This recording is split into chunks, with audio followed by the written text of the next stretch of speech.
All he did was choose to wear number 23 and choose to carry on the powder throwing routine. Any kid yes, he thought he was better. Want to wear Jordan's number no, he thought he was better. He thought he was ready to outdo Michael Jordan. That's what he thought coming in. Trust me on that. Witnessed what happened. That was against the unathletic San Antonio Spurs, and LeBron James was pathetic, shooting 35% from the field in that series, made 69% of his free throws, 20% from three. I do not. I think he's actually a very nice guy. In fact, I think he's too nice of a guy. Okay. You know, I wish he had a little more basketball killer in him. I don't think he has enough. The Orlando Magic, after he hit the shot of the century to win the earlier game, the last game of that series, Game 6, to get it back to a Game 7 at Cleveland, you remember this? He was pathetic in that game. And then against the Boston Celtics in Games 5 and 6. Game 5. Okay, but both of them. Both of them. 5 and 6. He had a triple-double in Game 6. Okay, but he was still, it was still not LeBron performance. That was pathetic, and you know it. This is the spoiled brat product of those billions of witnesses out there. This is the guy I've been talking about as he's been the front-running bully all year long, and he finally got punched right in the mouth, and he ran to the locker room in shame. I have been saying for months on this show, Kobe Bryant is better than LeBron James. It's not even close. How? LeBron James is way better. He has more MVPs, Finals MVPs, All-NBA selections, points per game, rebounds per game, assists per game, blocks per game, total points, total rebounds, total assists, total blocks, player efficiency rating, value over replacement, field goal percentage, true shooting percentage, win shares, basically everything except free throw percentage and rings. Kobe has 5 rings. LeBron only has 4. Okay, so if rings are what matters, then shouldn't Scottie Pippen be ahead of Kobe then? Pippen has 6 rings. That's more than Kobe. Kobe is way better than Scottie Pippen, bruh. Are you a fool? Kobe had to carry a bunch of scrubs to 2 rings all by himself. Isn't Pau Gasol a Hall of Fame player? Also his first 3 rings, Shaq was the better player. Nah man, they were equal. Shaq needed Kobe to win. Kobe won 2 without Shaq and Shaq only won 1 without Kobe. Yeah, so if they were equal, why did Shaq get 3 Finals MVPs then? What about the 2000 Finals where Kobe averaged only 15 points per game on 37% shooting? Meanwhile Shaq was averaging 38 points and 17 rebounds that series. How was that one even close? Kobe was injured that series, bruh. And he was clutch in Game 4 when he hit those last shots after Shaq fouled out. That's Mamba mentality right there. Okay, well, what about the other games in the series? Besides Game 4? You're just a Kobe hater, man. He's way better than LeBron. LeBron choked in the 2011 Finals. Got outplayed by Jason Terry and J.J. Barea. Everyone knows that. Biggest choke job in NBA history. First of all, LeBron averaged 18 points, 7 rebounds and 7 assists on 48% shooting that series. That's Magic Johnson numbers. Not exactly a choke job. And Terry wasn't even guarding LeBron, they play different positions. You can't just look at Terry and J.J. Barea guarding LeBron for a few possessions and assume that's how the entire series went. Show me the footage where Terry and Barea were destroying LeBron. Sean Marion was the main player guarding LeBron. Come on, bruh. Everyone knows LeBron choked in that Finals. Worst performance by a superstar ever. Terry was more efficient than Bron and scored more than him. He got outplayed by a bench player. That Mavericks team only had 1 All-Star and were all old. Bron lost to a team full of senior citizens. He had 8 points in Game 5. Ha ha ha. Pathetic. Terry averaged about the same points per game as LeBron. And more efficient by 1%. And why are you looking at only one stat, points per game? By that logic I can say that Andrew Toney outplayed Magic Johnson in the 1983 Finals, right? Averaged way more points than him. And swept Magic and Kareem. Also both Larry Bird and Kobe had 8 points in a finals game before. It happens. Meanwhile Kobe with his defending champion Lakers in the same playoffs, got swept by that same team, with Jason Terry and JJ Barea performing even better against the Lakers than the Heat. Terry averaged 20 points per game, shot 59% from the field and an astounding 75% true shooting percentage against the Lakers. So what does that say about Kobe? If Terry outplayed LeBron, then he certainly outplayed Kobe as well. Also, that so-called senior citizen Mavericks team won 57 games in the Western Conference, the stronger conference, and not only swept Kobe's Lakers but beat the OKC 3 in 5 games as well. It had 2 Hall of Famers on it, and Dirk was 32 years old. That's the tail end of his prime. Not that old. LeBron was 32 years old in 2017. That Mavericks team was a lot better than people think. Tyson Chandler was a future Defensive Player of the Year and Sean Marion is a multiple-time All-Star. Nah bruh, Kobe was injured that series. If Kobe was fully healthy he would never choke like Lebron did. 2004 Finals. Kobe averaged 22 points per game on 38% shooting. That's an all-time choke job right there. An even bigger upset than the Mavericks in 2011. The Pistons won less games than the Mavericks did, in the weaker conference, and almost lost to the New Jersey Nets in the playoffs. They had no Hall of Famers on the team and only one All-Star, Ben Wallace that year. Despite Kobe and Shaq both in their primes fully healthy, and Hall of Famers Gary Payton and Karl Malone, they still couldn't take down the Pistons and lost in only 5 games. At least LeBron took the Mavericks to 6 games. Dude, Malone was injured and the Pistons are one of the best defensive teams of all time. Not Kobe's fault. But don't you think Kobe could have at least passed the ball a little more? He was having a horrible shooting performance the entire series, being guarded by Tayshaun Prince, and Rip Hamilton was outplaying him. Meanwhile Ben Wallace was not stopping Shaq, as Shaq was averaging 26 points a game on 62% shooting. Only problem was Kobe wanted to be the man, and Shaq wasn't getting enough touches as a result. Just stop it bro. We all know that Kobe in his prime was unstoppable. He was a cold-blooded assassin. Didn't he miss the playoffs in his prime without Phil Jackson after he chased Shaq out of town? And in 2006 and 2007 he couldn't get past the first round? Because he had Smush Parker and Kwame Brown. 2 of the worst players in NBA history. Kobe deserves an MVP just for getting a supporting cast like that to the playoffs, but Steve Nash robbed him. Funny how you leave out Lamar Odom, who was averaging 19 points, 11 rebounds and 5 assists in the 2006 playoffs and 19 points, 13 rebounds in the 2007 playoffs. Lamar was one of the best passing bigs in the league. Very talented player, and Kobe turned him into a spot-up rebounder. LeBron never had any teammates as good as Lamar during his first stint in Cleveland. LeBron had to work with guys like Larry Hughes, old Zydrunas Ilgauskas, Sasha Pavlovic, Drew Gooden, old Eric Snow and Daniel Gibson.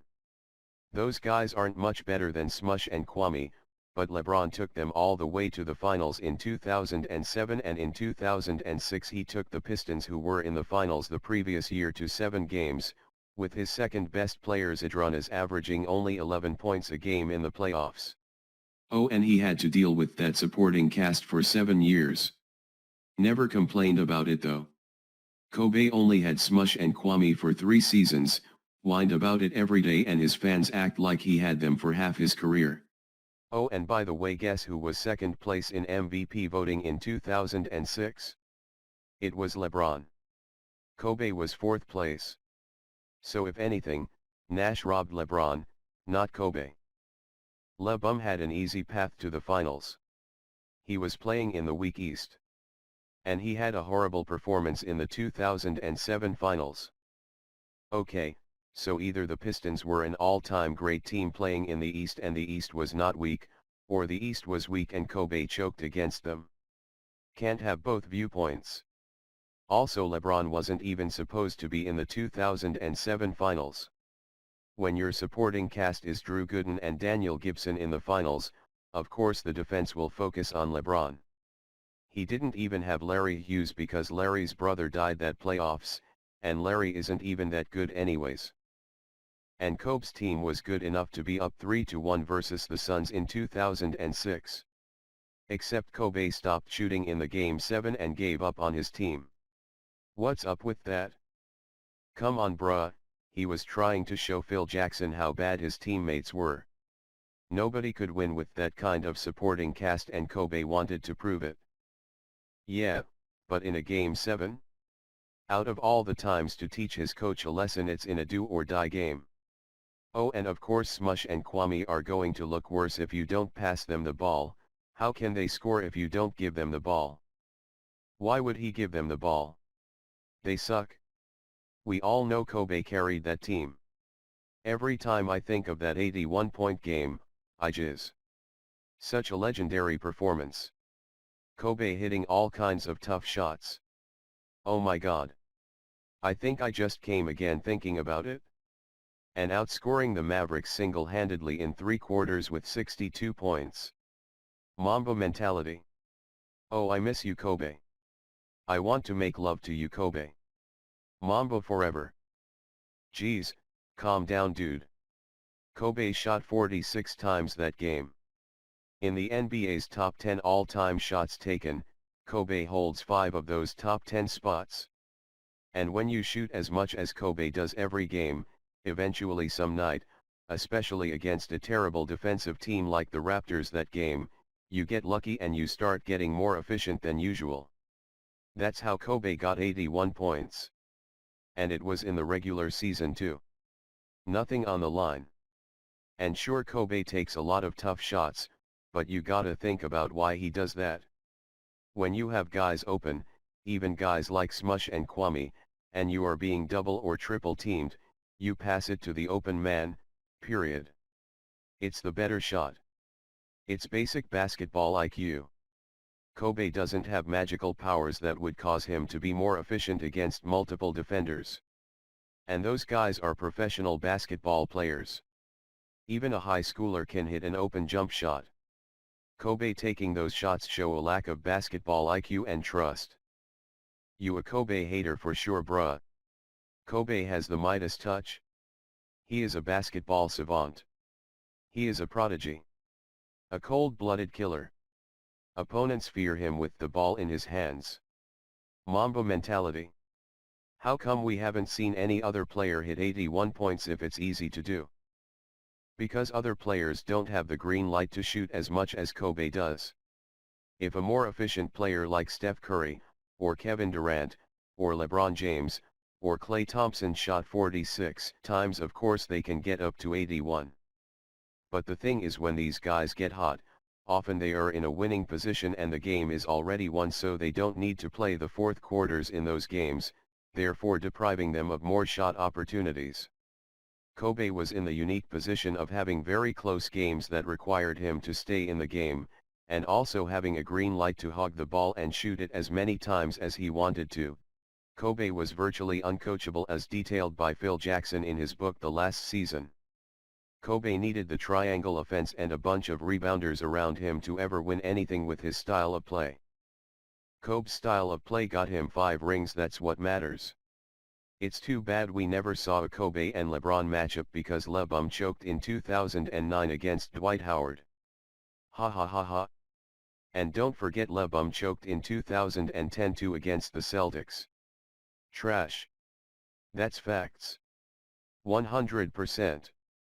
Did you ever watch that playoff series? In 2009, LeBron never choked. He averaged 38 points, 8 rebounds, 8 assists and hit a buzzer beater that series versus the Magic. He lost because he was literally carrying his team. His teammates couldn't do anything. Same thing in 2010 against the Celtics. He averaged 27 points, 9 rebounds and 7 assists a game. If Kobe put up those numbers, you'd be jizzing in your pants. Just because he lost doesn't mean he choked. So did Jordan choke against the Pistons and Celtics? Basketball is a team game. And of course we all wanted to see a Kobe versus LeBron matchup, but Kobe got swept by the so-called senior citizen Mavericks in 2011, which would have been a better matchup than in 2009 anyways. It would have been the defending champions versus LeBron's super team. Nah bruh, LeBron choked and he makes his teammates worse. He trades them away. He's toxic, that's why they lost. That's why Bosh and Love's stats went down after he played with Lecoq. And Lecoq plays in a soft era, does performance-enhancing drugs and stat pads. That's why he gets those stats. Do you have any proof of the performance-enhancing drugs, or is that your little crackpot conspiracy theory? And LeBron and Kobe played in the same era, if you didn't know. They were in the same league together for 13 seasons. As for his impact on his teammates, of course when you play with multiple stars on a team, your stats will go down, you take a different role and get less shot opportunities. That's just the nature of playing on a 5-person team game. When LeBron left the Cavs the first time, they went from a 61-win team to a 19-win team. When LeBron left the Heat, they went from being in the finals to a 37-win team, and they still had Wade and Bosh. Kyrie and Love couldn't even make the playoffs until LeBron joined, and they instantly went to the finals. When LeBron left the Cavs the second time, they went from being in the finals to being a 19-win team again, and they still had Love. If Bosh and Love were really that good, then how come they got nowhere after LeBron left? Stat padding only makes sense to say if LeBron was losing despite putting up his stats like Russell Westbrook. But he hasn't. He's been to 10 NBA Finals and won 4 championships. That's not how stat padding works. And has Kobe ever made his teammates better? When Kobe was in his prime, he was putting up huge scoring numbers, but they weren't getting anywhere until they got Pau Gasol. How come? It's not like Kobe got magically better in 2008 from 2007 and there were minimal roster changes. But after they got Gasol, they went straight to the finals. Wonder what the reason could be? And funny that you accuse LeBron of padding his stats when Kobe's last game was literally the most plain example of stat padding I've ever seen. He demanded the ball from his teammates, shot the ball 50 times, the most field goal attempts in NBA history, to make 60 points. Which is about as inefficient as he usually is, and the opposing Utah defense didn't even try to play any defense on him. And that's basically such a fitting end to his career, cause all those scoring accomplishments Kobe fans like to talk about is because Kobe was a massive volume scorer who shot the ball as much as he could, so of course he will have a lot of points in some games.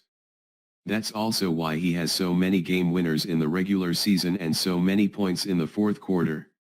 It's not because he's all-time clutch, but rather because when you're taking so many shots a game, especially in the fourth, some of them are bound to go in.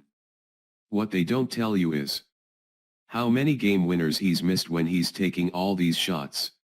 So Kobe has the most game winners by virtue of him playing a long time and jacking up a lot of shots in the regular season, not because he's necessarily clutch, because his field goal percent in clutch situations is actually not that great, but they never talk about that. And Kobe shoots only 7 out of 28 in clutch playoff moments because it's harder to jack up shots like that and make them when the defense gets a lot tighter in the playoffs. Bruh, you are tripping. Everyone knows LeBron is arrogant, called himself the greatest and takes all the credit for his team's wins. He always needs a super team stacked full of all-stars to win and needs to recruit players. And he is the biggest loser ever. His finals record is terrible. 6 finals losses. Ha ha ha ha. Facts. 100%. So if finals record is the only thing that matters, then John Havlicek should be the greatest of all time with an 8-0 record, right? Heck, I should be better than Kobe since I have 0 finals losses, right? By that logic, just lose in the playoffs every time. It's much better, no loss on the finals record, right?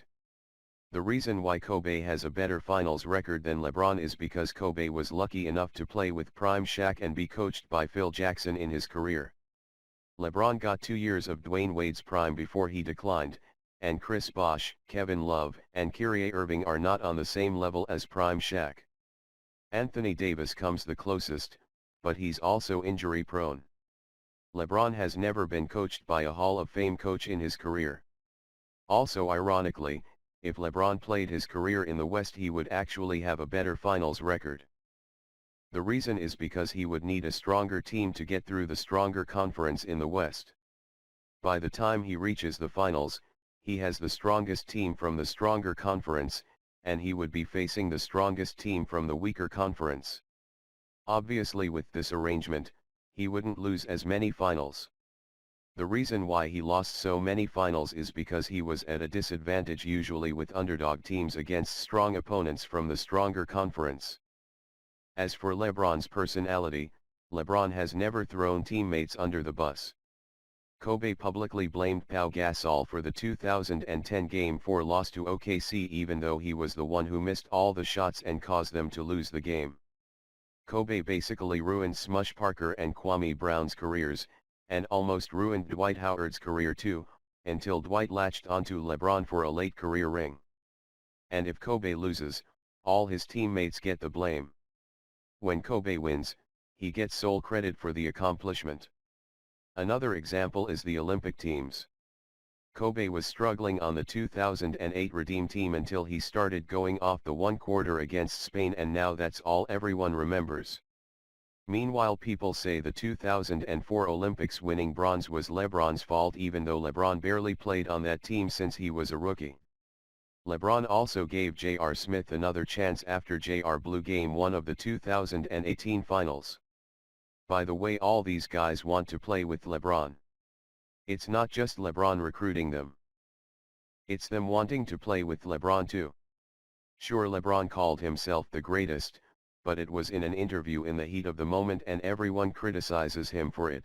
Meanwhile, Kobe called himself the greatest in many podcasts and talk shows and no one cares about it.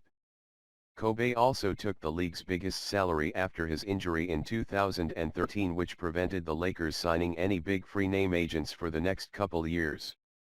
And you do realize that Kobe has been part of 2 super teams, right?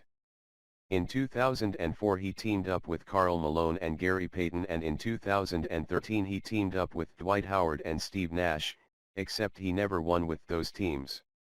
And aren't you Kobe fans still complaining that he didn't get Chris Paul in 2011, which would have been another super team? Talk about hypocrisy. And the 1998 Lakers could also be considered a super team cause they had 4 All-Stars that year. Shaq, Kobe, Eddie Jones, and Nick Van Exel were all All-Stars in 1998. That's 4 All-Stars on one team. Shouldn't that be considered a super team? But I guess since they got swept by Utah that playoffs, then it doesn't count, right? Come on bruh, those guys were all past their prime and injured. Kobe loves competition. Kobe bleeds purple and gold and sticks by his team. LeBron would never. LeBron handpicks his teammates. And he's a huge winner and flopper. Ellie crybaby. So Dwight, Nash, Malone, and Payton were past their prime, but you accuse LeBron of playing with Ray Allen, Dwight, Rondo, Derrick Rose, Wade, Shaq, as if he played with any of those guys in his prime.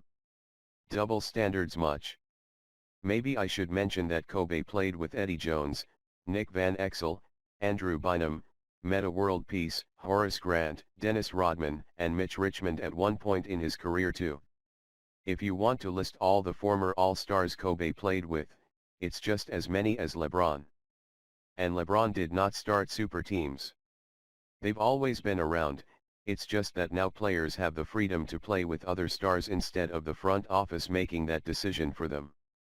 So all this outrage from NBA fans is because they don't want the players to make their own decisions for themselves. They want the players to be forced to play with other players. Which is kind of sadistic once you think about it. And flopping is a part of the modern NBA because of the change in hand-checking rules, making it easier for players to get points from fouls. That's not related to LeBron, that rule change happened in LeBron's second season. It benefits perimeter players more than anyone else. LeBron just takes advantage of it like every other player in the league. When you have a chance to get free points, you do it. Who cares about how they have to act to get it?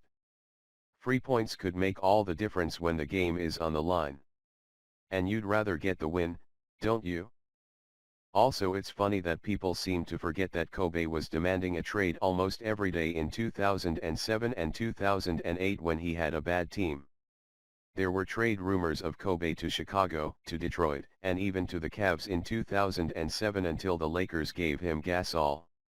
LeBron, meanwhile, never ever demanded a trade, took the Cavs to the NBA Finals in 2007 and extended his contract with them even when the Cleveland management never gave him any good supporting cast.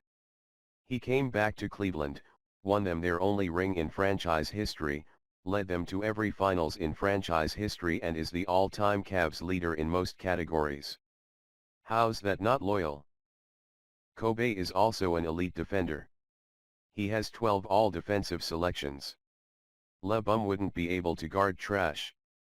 LeBron also has the most turnovers all time. Then you haven't been watching the games.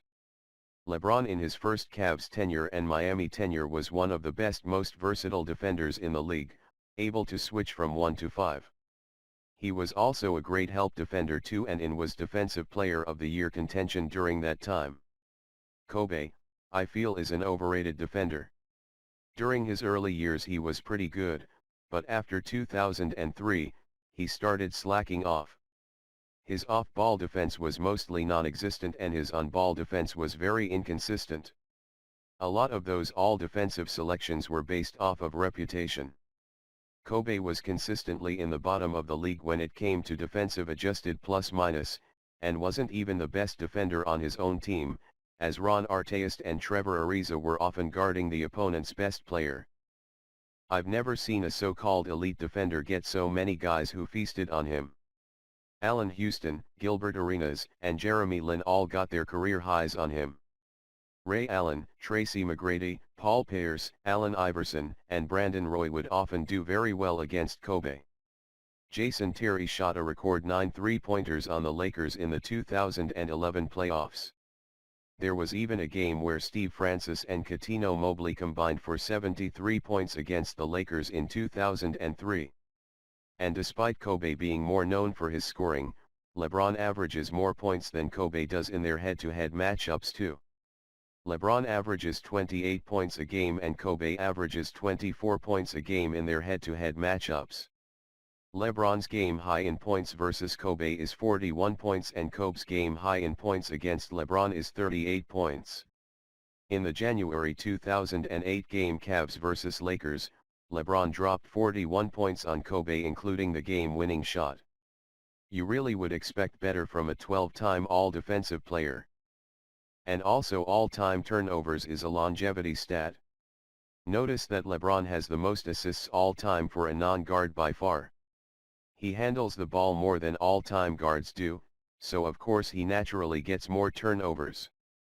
Look at assist-to-turnover ratio for a better representation. Kobe also has the most missed field goals all-time and is also top 5 in turnovers all-time, by the way. LeBron sexual, brother, admit it? Kobe is better, everyone knows it. He has killer instinct. Mamba mentality. All-time clutch. Apex predator. No one fears Lebron because he's too scared of the moment. Lebron's legacy was saved by Ray Allen in 2013 and Kyrie Irving in 2016. He lost to the old-ass Spurs and Mavericks, couldn't play because of cramps, got outplayed by Kevin Durant and Anthony Davis carried him in 2020 to a Mickey Mouse ring. I'll take what NBA players say over you. First off, let's talk about those cramps. Cramps cannot be compared to any other injury. Your muscles can't move. It's not the same as Kobe making free throws on a torn Achilles because making free throws isn't that much movement.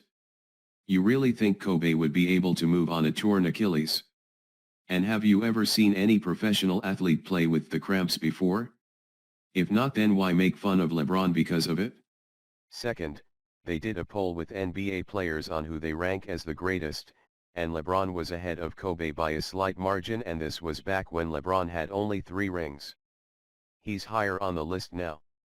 The vast majority of sports publications, ESPN, Bleacher Report, SB Nation, Sports Center, Fox Sports, Clutch Points, Open Court, Sports Illustrated, Slam Magazine, all of them rank LeBron over Kobe. If you ask the general public or any sports analyst, they all rank LeBron ahead of Kobe. There's a reason why the greatest of all time conversation is between Jordan and LeBron and not Jordan and Kobe. How can Kobe be in the greatest of all time conversation when Jordan is better in every way and plays the exact same position?